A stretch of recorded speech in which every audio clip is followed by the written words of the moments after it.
So today we're doing an early advance unboxing of a brand new product that's set to officially launch on October 20th, the iQOO 15, Vivo's sub-brand flagship that's known for offering incredible value for money. A quick shout out to my tech partner from China for sharing this video. A big thank you for making this possible. Hey everyone, it's Mickey from techmaiky. If you love staying updated with the latest gadgets, make sure to subscribe and hit the notification bell so you never miss out on our exciting tech content.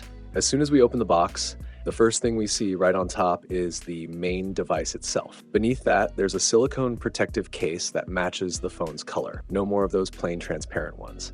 The texture feels really nice too. Next up, we have the quick start guide, a 100-watt FlashCharge adapter with a Type-C cable and a SIM ejector pin tucked at the bottom. Pretty generous in terms of accessories this time. The unit I have here is the legendary edition of the iQOO 15. The back panel comes with an AG matte finish and an AF coating, which feels smooth to the touch and resists fingerprints really well. This version features the classic 3-color stripe design, now refreshed with black, red, and yellow accents.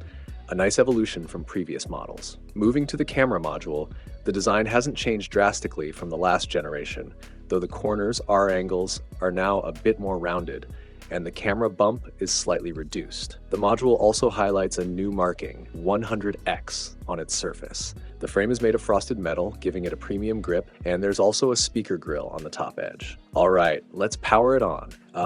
Looking at the protective film on the screen, you'll notice the color tint looks different. That's because iQOO has added an AR anti-reflective coating. A small detail, but super practical. Quick tip, when you get a new phone, don't remove this pre-applied film immediately. It's there for protection and works well with the display's coating. Now checking out the screen display, you can clearly see how the rounded corners look smoother this time and the bezels are impressively slim all around. According to the official info, this display uses a domestic luminous material, and iQOO is actually the first brand in China to use Samsung's M14 substrate. The panel supports 2K resolution, and honestly, the display quality looks fantastic. Since this is just an early unboxing, the phone hasn't officially launched yet. I'll be doing a detailed review right after the release on October 20th, so make sure to subscribe and join our tech family to be the first to watch it. That's it for today's unboxing. Thanks for watching, and I'll catch you in the next video.